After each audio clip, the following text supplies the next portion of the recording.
La automatización industrial.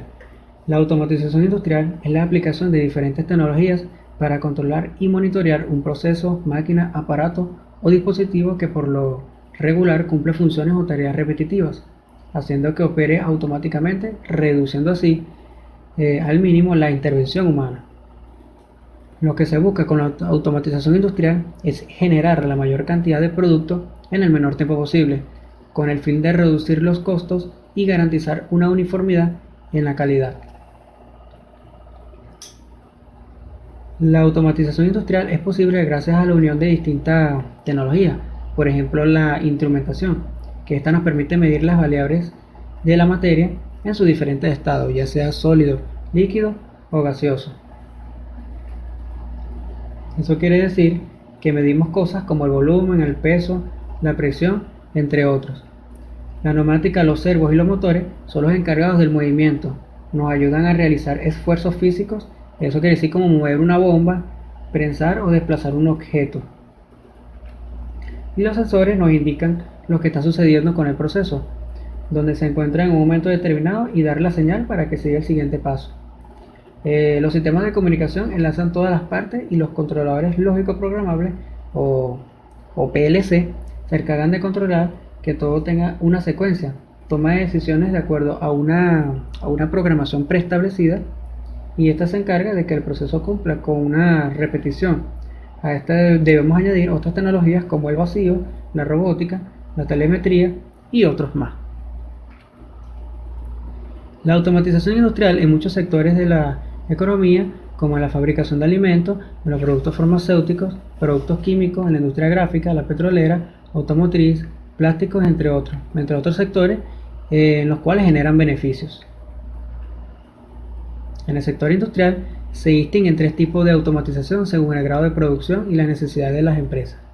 En este caso tenemos la automatización fija, que está diseñada para la manufactura a gran escala. Esta se utiliza una máquina o equipo especializado para producir una parte de un producto o el producto en sí mismo, en una secuencia fija y continua.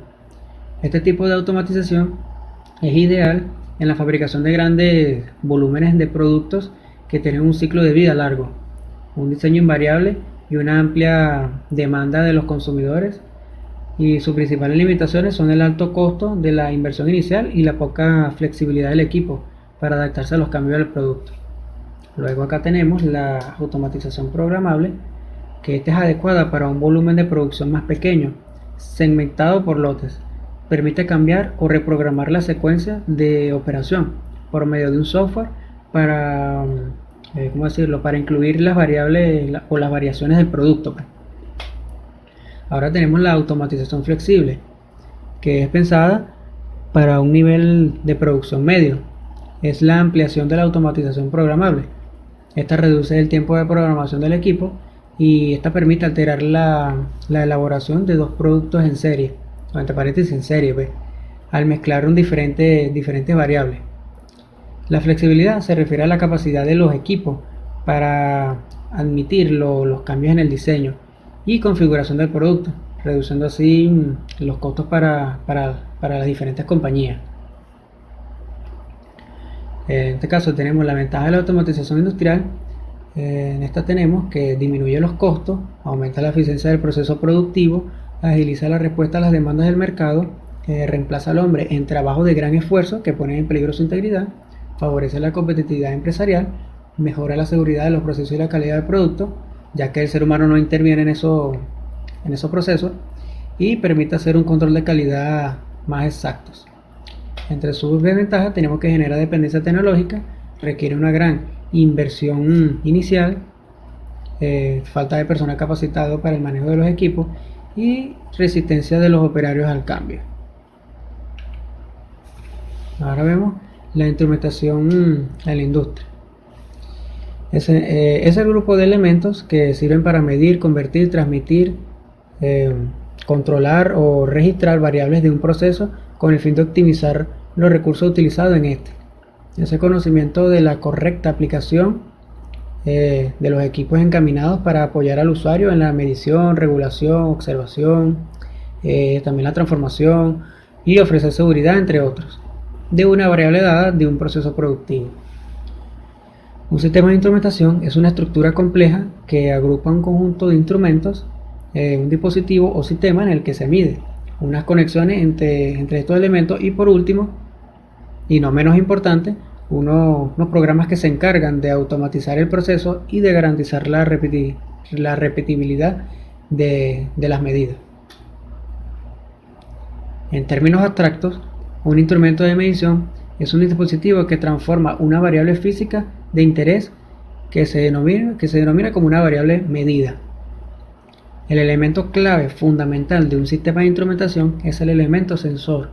La función del sensor es percibir y convertir la entrada o esta entrada, que sería la variable física percibida por el sensor, en una variable de la señal de salida.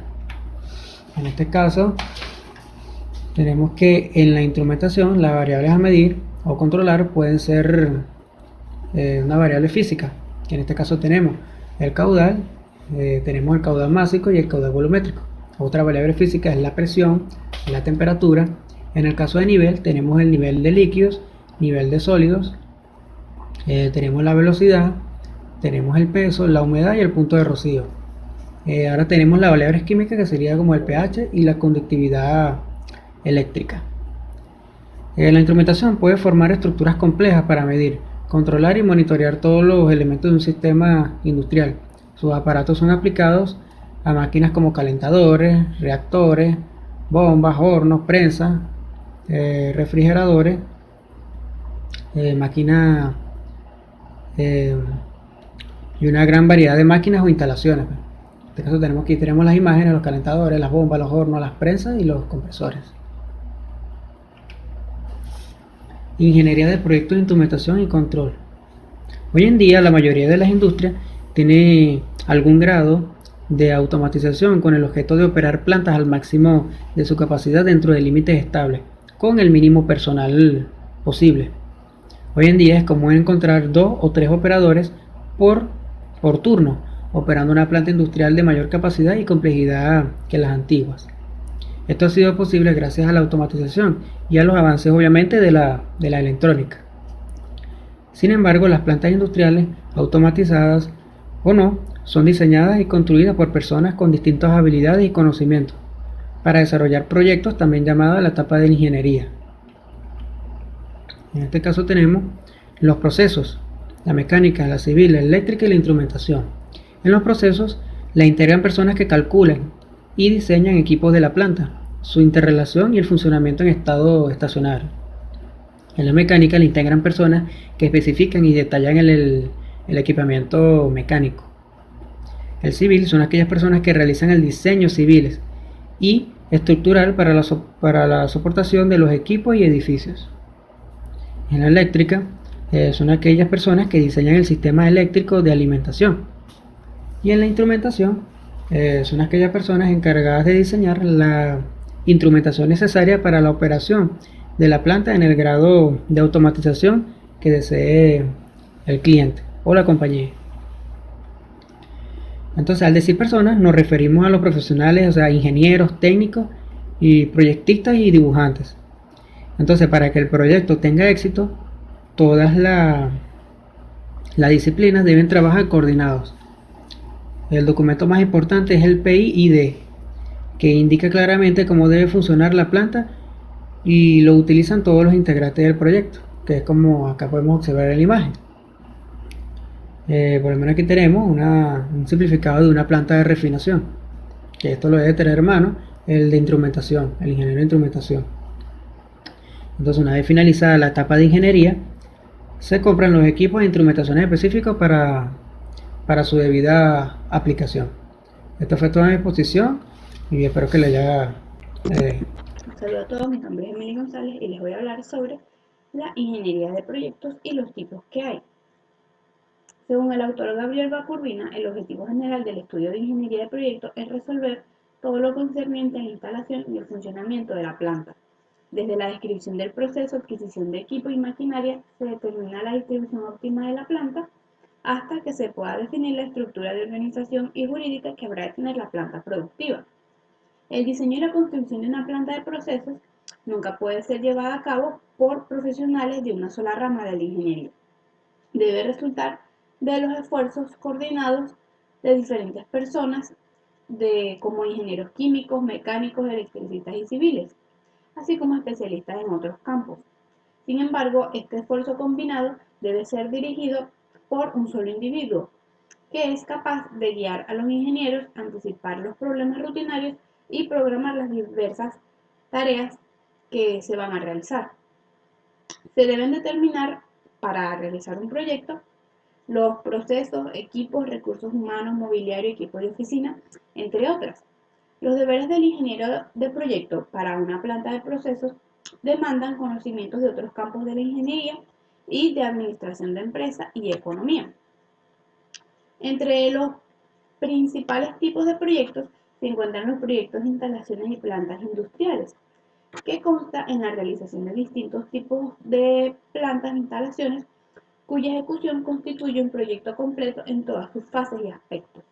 Dentro del ámbito de la ingeniería pueden señalarse los sectores que realizan estos tipos de proyectos como los de siderurgia y metalurgia, la industria de transformación, las plantas de procesos, las refinerías petroquímicas, las industrias que realizan fertilizantes, química inorgánica, industrias de alimentación, pasta, papel, cartón, etc.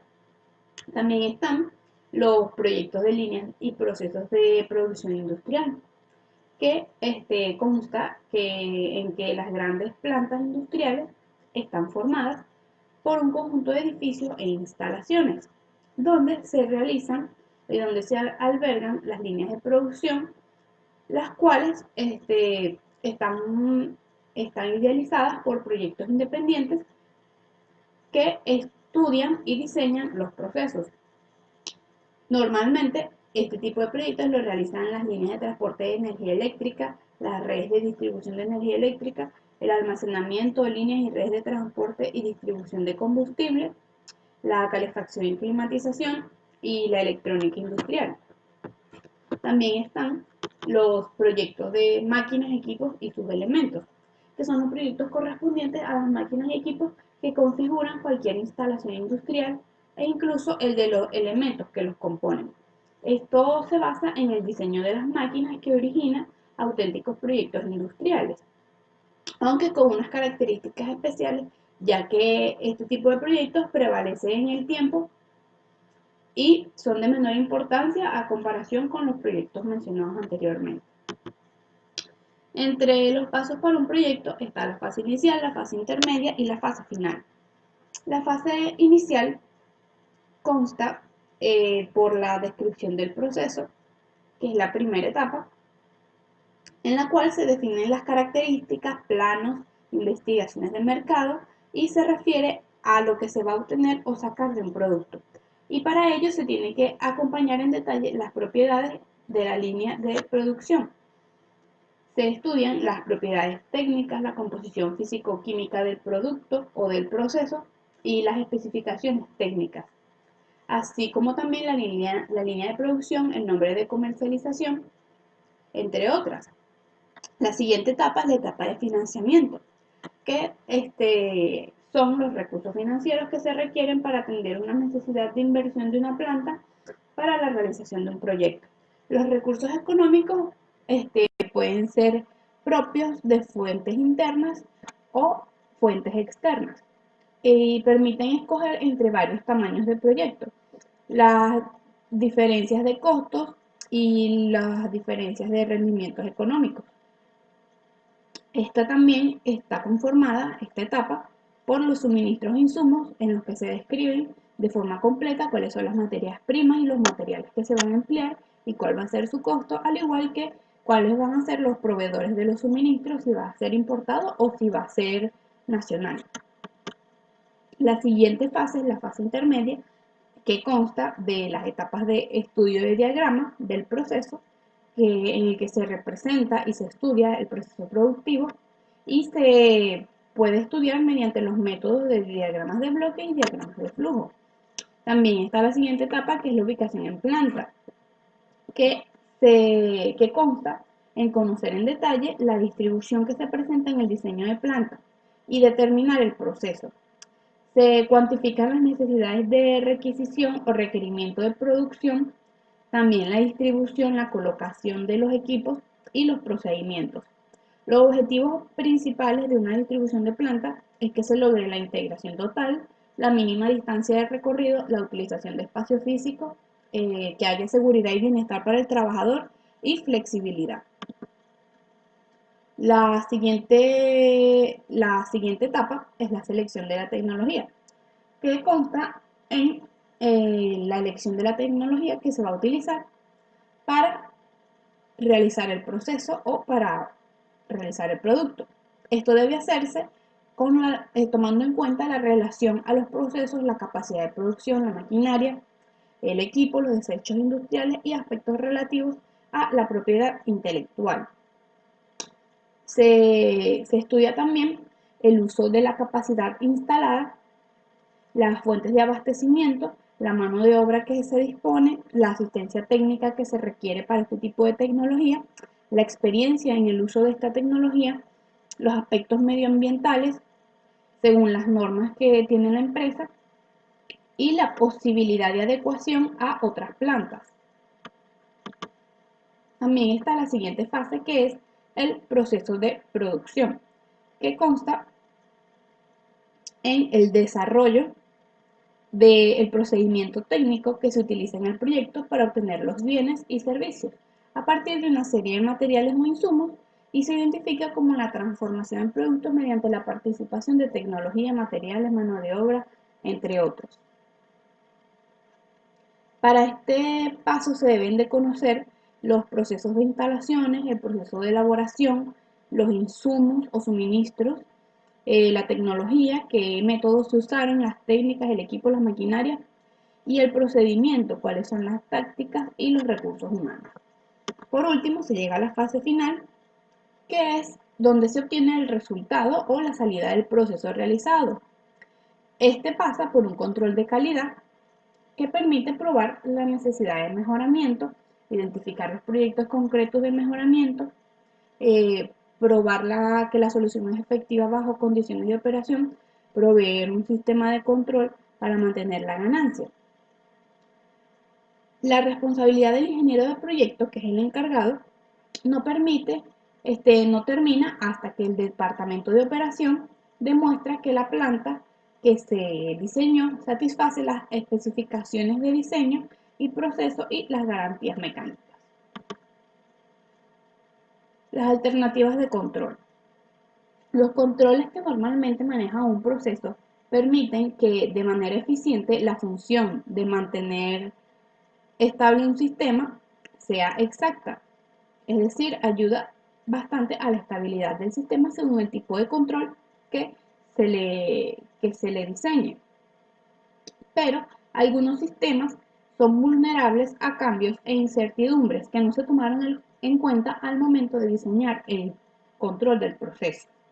Por lo tanto, existen diversas alternativas de control para mejorar esta inestabilidad. Entre estos están el control adaptativo, que es un tipo de control no lineal que permite modificar su comportamiento en respuesta a cambios en la dinámica del sistema y a las perturbaciones.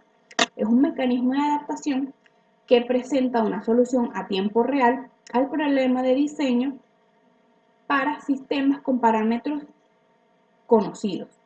Existen dos tipos de controladores adaptativos: el control adaptativo con modelo de referencia y el control adaptativo autoajustable. El control adaptativo con modelo de referencia intenta alcanzar para una señal de entrada ya definida un comportamiento de lazo cerrado que es dado por un modelo de referencia. Las ventajas de este tipo de control es que tiene una rápida adaptación para una entrada definida y el tratamiento de la estabilidad es simple. También está el control adaptativo autoajustable, que trata de alcanzar un control óptimo sujeto a un tipo de controlador y a obtener información del proceso y sus señales. Estos tienen la ventaja de que se adapta en cualquier caso y en particular para perturbaciones que no se pueden medir. El control adaptativo se puede utilizar en procesos industriales que son muy complejos, donde los parámetros varían y no se pueden determinar desde el inicio.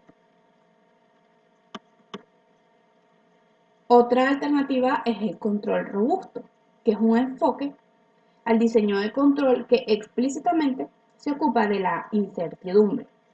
Los métodos de control robustos son diseñados para funcionar apropiadamente siempre que los parámetros inciertos o las perturbaciones se encuentren dentro de algún proceso. A diferencia del control adaptativo del que se habló anteriormente, este tipo de control es estático, es decir, no es dinámico, ya que en vez de adaptarse a las medidas de las variaciones, el controlador ya fue diseñado para trabajar asumiendo que ciertas variables van a ser desconocidas. Un controlador diseñado para un conjunto particular de parámetros se dice que es robusto si también funciona correctamente bajo un conjunto diferente de suposiciones. Es decir, funciona correctamente para diversas variaciones de los parámetros. Entonces se dice que eso es un control robusto.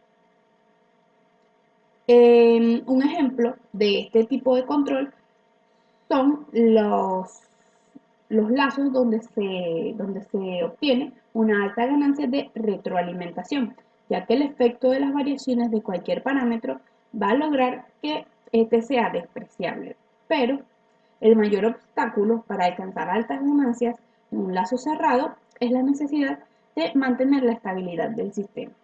Por eso es que este tipo de control debe ser estudiado matemáticamente por personas expertas.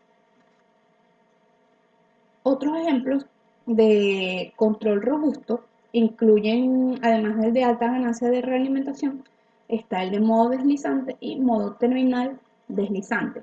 Estos son controles no lineales que alteran la dinámica de un sistema por la aplicación de una señal de control que es discontinua y que obliga al sistema a deslizarse a lo largo de una sección transversal del comportamiento normal del sistema. El control robusto abarca los problemas que se caracterizan por considerar incertidumbres en el modelo que sean tolerables por un controlador lineal y que no varíen en el tiempo. Las principales aplicaciones que utilizan este tipo de control son los procesos químicos, la robótica, las estructuras flexibles y el control de aeronaves. La otra alternativa de control es el control difuso, que es una alternativa a los sistemas de control que requieren de un modelo matemático demasiado complejo. Este tipo de sistema de control utiliza el conocimiento experto para generar una base de conocimiento, la cual le otorga al sistema la capacidad de tomar decisiones. La base de funcionamiento de este tipo de control es la lógica difusa. La lógica difusa, también llamada lógica borrosa, se basa en lo relativo del observado como posición diferencial. Y este tipo de lógica toma dos valores aleatorios, pero contextualizados y referidos entre sí. Es decir, un ejemplo en la vida real de la lógica difusa es que cuando vemos a una persona alta, que sería la entrada de datos, lo consideramos una persona alta por el mecanismo de inferencia, ya que lo estamos comparando con el resto de las demás personas, que sería una persona baja. Entonces ahí tendríamos una lógica difusa, ya que la salida de datos que obtenemos es que la persona es alta en relación con una persona baja. De ahí serían los dos valores aleatorios que están referidos entre sí y están contextualizados. Marcuipe y Gracias. yo le voy a hablar lo que son diagramas de flujo de planta, mejor conocidos como diagramas de proceso, y los PID, los P&D. Okay. Vamos a hablar un poco lo que es el concepto, lo que generalizado, lo que es un diagrama de flujo. El diagrama de flujo o flujograma o diagrama de actividad es la representación gráfica de un algoritmo o proceso. Comúnmente, este tipo de diagrama es utilizado en las disciplinas como programación, economía, procesos industriales y los tipos de estudio de psicología cognitiva. Este es un ejemplo, acá en la imagen podemos apreciar un ejemplo de lo que es un diagrama de flujo. Básicamente, un diagrama de flujo lo que nos va a ayudar es a poder interpretar la información. Como podemos ver acá, vemos que nos dice que la lámpara no funciona. Si la lámpara no funciona, él va a proceder a verificar este tipo de preguntas. ¿Está enchufada la lámpara? Si la respuesta es afirmativa, entonces ella saltará al siguiente proceso, que es este. Si no, entonces enchufará la lámpara. Si está quemada la botella, entonces cambiar la ampolleta. Si la ampolleta no está quemada, entonces no funciona, entonces realmente compraría una lámpara nueva. Esto es lo que básicamente nos describe lo que es un diagrama de flujo. ¿Okay? Ahora, específicamente hablemos un poco de lo que son los diagramas de flujo de una planta de proceso. ¿Okay? Para que tengamos un poquito claro, vamos a hablar el concepto. Un diagrama de flujo de proceso, o conocido como PFD, es un diagrama comúnmente utilizado en ingeniería para indicar un flujo generalmente de los procesos y equipos de la planta. El PFD muestra la relación entre el equipo principal de las instalaciones de una planta y no muestra detalles menores, como detalles de tubería y designaciones. Otro término comúnmente usado para el PFD es una hoja de flujo. Normalmente los diagramas de flujo de proceso de una sola unidad incluyen lo que son tuberías de proceso, artículos principales del equipo, funciones principales de control de proceso, por ejemplo, presión, nivel, control de flujo, conexiones con otros sistemas, un bypass mayor y flujo de recirculación, que en este caso sería un reciclaje, datos operativos, que estos datos operativos serían, a modo de ejemplo, la temperatura, presión, caudal másico, densidad, entre otros, a menudo por referencia de flujo a un balance de masa, y procesar nombres de flujo. ¿Okay? Esto es lo que básicamente nos incluye un diagrama de flujo de una planta o de un proceso de planta. Básicamente este tipo de diagrama, ¿verdad? Los diagramas de flujo de procesos generalmente no incluyen clases de tubería o número de líneas de tuberías, detalles de instrumentación, líneas de desvíos menores, válvulas de aislamiento y cierre, mantenimiento de respiraderos y desagües, válvulas de seguridad y alivio y las bridas. ¿Okay? Esto es un ejemplo de lo que es un diagrama de flujo de una planta de proceso. Como podemos ver aquí, lo que simplemente nos está indicando es dónde están ubicadas las válvulas, cuáles son las variaciones, las entradas y las salidas. Es un poco más generalizado. Vamos a hablar un poco de lo que son los diagramas de los P&D. ¿Okay? Básicamente, para generalizar, los P&D o diagramas de tubería e instrumentación, por sus siglas en inglés, un diagrama de tubería e instrumentación muestra las tuberías y los componentes relacionados del flujo del producto en un proceso y su instrumentación. La identificación y los símbolos utilizados en estos diagramas se basan generalmente en la norma S5, 1 de ISA y norma ISO 14617-6. Los PIT son muy útiles para comprender el funcionamiento general de los procesos. ¿Okay? Básicamente, los equipos de proceso con su nombre y número de identificación, vamos a conseguir este tipo de tabla. Algunos ejemplos de estos equipos pueden ser tanques, tolvas, compresores, válvulas, intercambiadores, torres de destilación, reactores químicos, entre otros, tal como se muestra en esta tabla. Tenemos un número de identificación típico, que en este caso, a modo de ejemplo, tenemos el TIC 103, que es una identificación del instrumento, el T103, que es la identificación del lazo, el 103, que es el número del lazo, el TIC, que es la identificación de la función, la T, que es la primera letra, y C son las letras sucesivas. El número de identificación expansivo también lo podemos conseguir de esta forma: 10 TIC 103A, que sería la identificación del instrumento, 10 el prefijo opcional y A el sufijo opcional.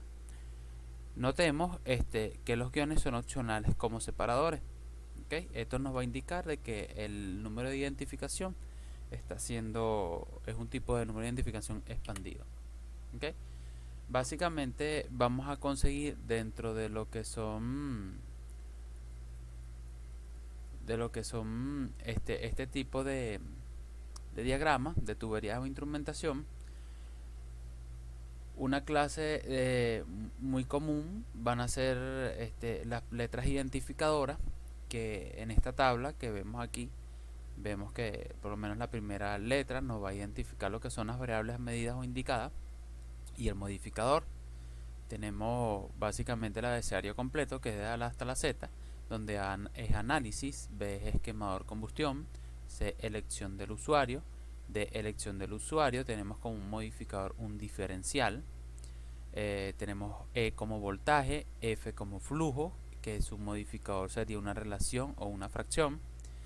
G sería elección del usuario, H sería manual, I sería corriente eléctrica, G sería potencia, que su modificador sería barrido, K sería tiempo, programación de tiempo, o con su modificador que sería velocidad de cambio de tiempo, y L sería nivel.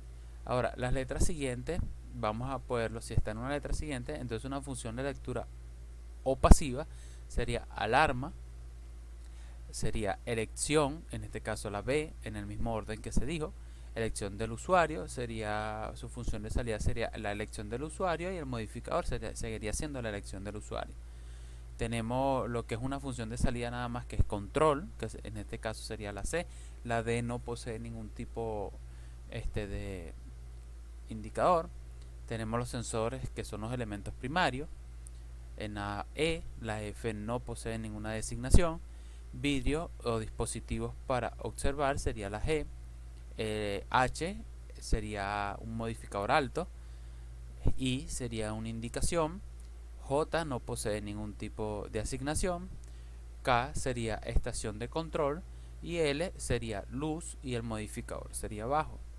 Ahora, básicamente en la otra parte vemos que tenemos M como elección del usuario momentáneo. Tenemos elección del usuario desde M hasta O. La P sería presión o vacío. La Q sería cantidad, que su modificador sería integración totalizador. R sería radiación. S velocidad frecuencia. Su modificador sería seguridad. Temperatura, multivariables, análisis mecánico, vibracionales, peso, fuerza, no clasificado todavía. Evento, estado OR o presencia. Posición y disminución. Y en el lado contrario tenemos lo que son, en el mismo orden que se dijo, sería como modificador medio intermedio, elección del usuario, que se mantendría hasta el final, orificio y restricción, punto de conexión, prueba, registro, interruptor, transmisión, multifunción, válvula damper o persiana, pozo, todavía no está clasificado la X, un relay computer convert, un driver actuador elemental final, control no clasificado. Esto es lo que vamos a conseguir en un diagrama de tuberías de instrumentación como letras identificadoras. Ahora, tenemos otro tipo de símbolos, que son los diagramas de tuberías de instrumentación, que en este caso son los símbolos de los equipos de proceso. A modo de ejemplo, vemos que tenemos la torre de destilación, viéndolo desde izquierda hasta derecha, la torre de destilación, tanque encamisado, reactor y tanque. En la segunda fila vemos lo que es un tanque atmosférico, un contenedor, o mejor conocido como bin, una tolva pesadora, un horno. En la tercera fila tenemos un motor, una bomba, un soplador, un intercambiador de aire. Y en la cuarta fila tenemos un horno rotativo, un transportador de tornillos o una transportadora de banda. También vamos a conseguir en la primera fila un transportador de tornillos de tipo 2, un alimentador rotativo, un elevador, mezclador en línea, compresores, turbinas, ciclón separador, separador rotativo. Tenemos lo que son en la tercera fila torres de enfriamiento, mezclador estático, tolva, filtro de bolsa. En la última fila conseguimos lo que son hervidor camisado, agitador de cuchilla, orificio de restricción y un agitador. ¿Okay? Una clase muy común de dispositivos de campo son las válvulas. Hay muchos tipos de válvulas, como se muestran. Los dispositivos se conectan al proceso de diferentes formas dependiendo del tipo de instrumento. En la tabla, en varias tablas, vemos los diferentes símbolos de las conexiones de proceso y vamos a poder apreciar en estos símbolos que vemos acá. Vemos las válvulas, los que son viéndola de izquierda a derecha y de arriba hacia abajo como la primera fila. Sería la válvula con actuador, una válvula de 4 vías, válvula de 3 vías, una válvula de ángulo, una válvula check, válvula de control manual, una válvula de bola. Tenemos lo que son válvulas mariposas o damper, una válvula de compuerta, una válvula de diafragma y una válvula actuadora con cilindro de doble acción. También vamos a conseguir lo que son las conexiones a proceso, que son en este tipo de gráfica. Vamos a ver lo que son las señales a procesos o alimentación de dispositivo. Está representado con una recta, con una línea, una señal no definida. Vemos que tenemos una interrupción, señales neumáticas, señales eléctricas, señales hidráulicas, tubo capilador, electromagnética o sónica guiada, electromagnética o sónica no guiada. Vemos que la diferencia que tenemos es la recta. Señales internas, que son en este caso el software, señales eléctricas binarias, señales neumáticas binarias y enlaces mecánicos. Ok, para continuar también vamos a ver lo que son las ubicaciones de los instrumentos. Tenemos instrumentos discretos, que son ubicaciones primarias, montado en campo o ubicación auxiliar. Los indicadores o controladores distribuidos, su ubicación primaria está representado de esta forma, montado en campo y auxiliar. La función del cómputo en su ubicación es primaria, montado en campo y de igual manera su ubicación auxiliar. Controlador lógico programable, vamos a conseguir su ubicación primaria representada de esta forma, montado en el campo, o su ubicación auxiliar. Y la luz piloto, que básicamente no posee ningún tipo de ubicaciones, ya sea primaria, de campo o auxiliares, porque es algo como un poquito más generalizado. ¿Okay? Básicamente esto es lo que nosotros vemos como lo que es un diagrama PID. ¿Ok? Básicamente el diagrama se puede ver diferentes elementos incluidos en las tablas que se mostraron anteriormente, tales como conexiones, ¿verdad?, y líneas con símbolos. En este caso se pueden ver conexiones eléctricas, binarias, neumáticas, de software y lógicas y de proceso, las cuales a proceso del producto principal se nos muestra más gruesa, que en este caso serían estas. ¿Okay? Los equipos de proceso se pueden ver claramente como equipo principal: un hervidor encamisado. Un hervidor tiene incluido un motor conectado a un agitador, ¿okay?, que es básicamente este sería nuestro agitador,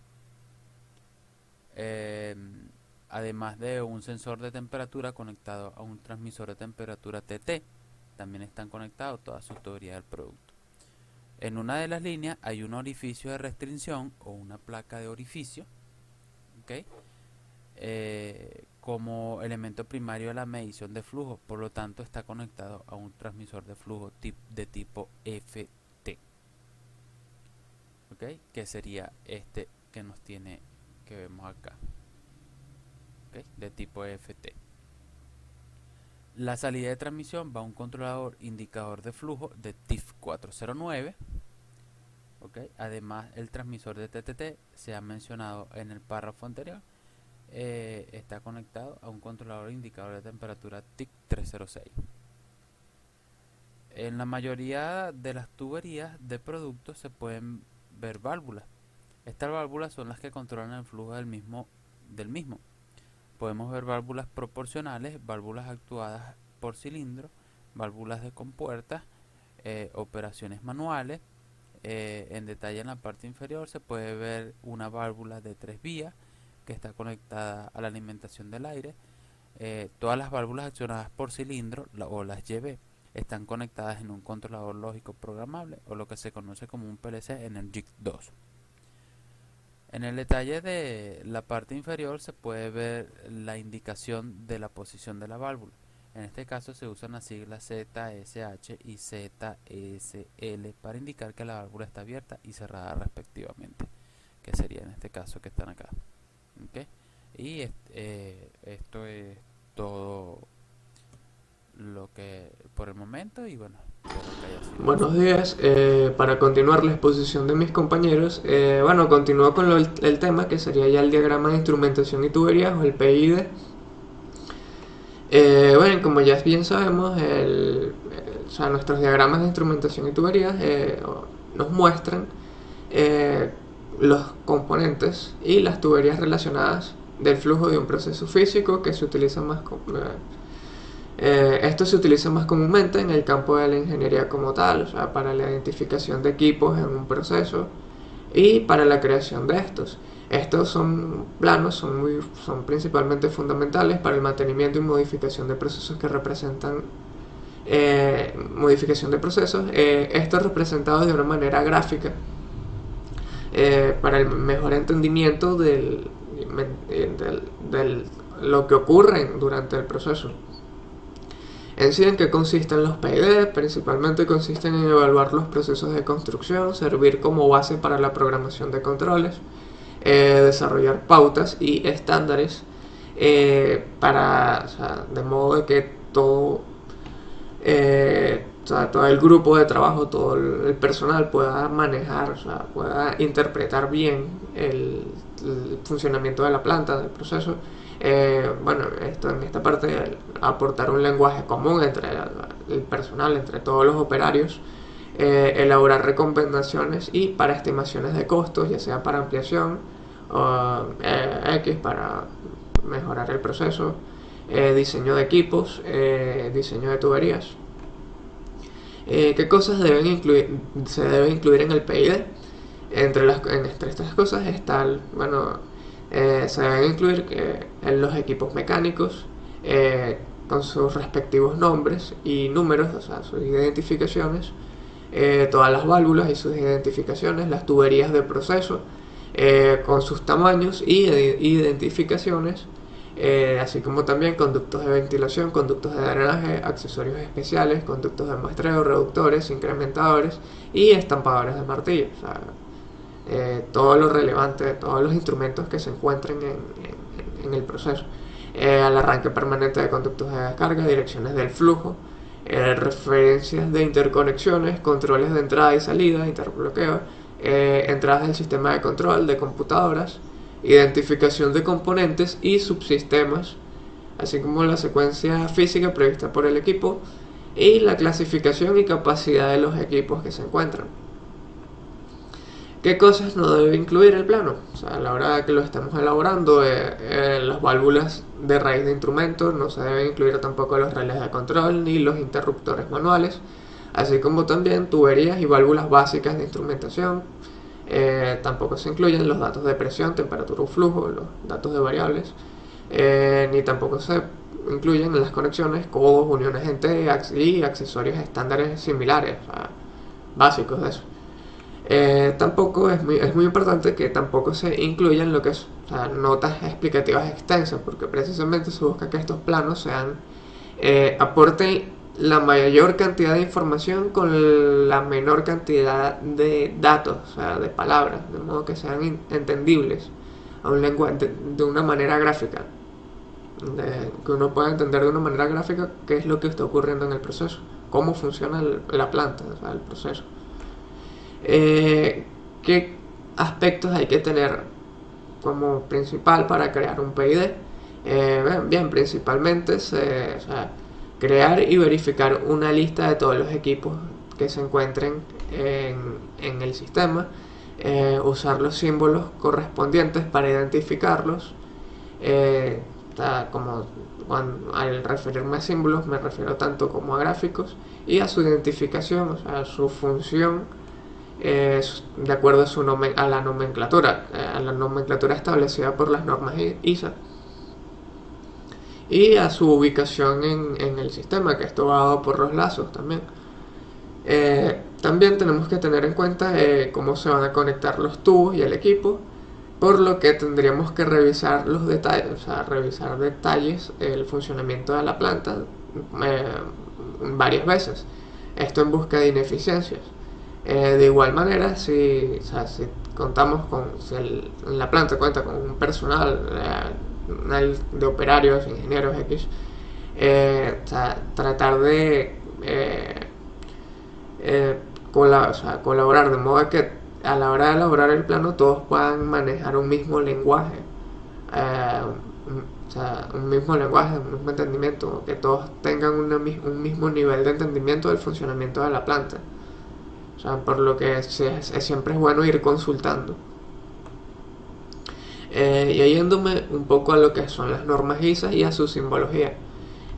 Como bien ya había mencionado en otras ocasiones, las normas ISA, estas normas tienen como objetivo principal representar el funcionamiento de un sistema a partir de un diagrama plano.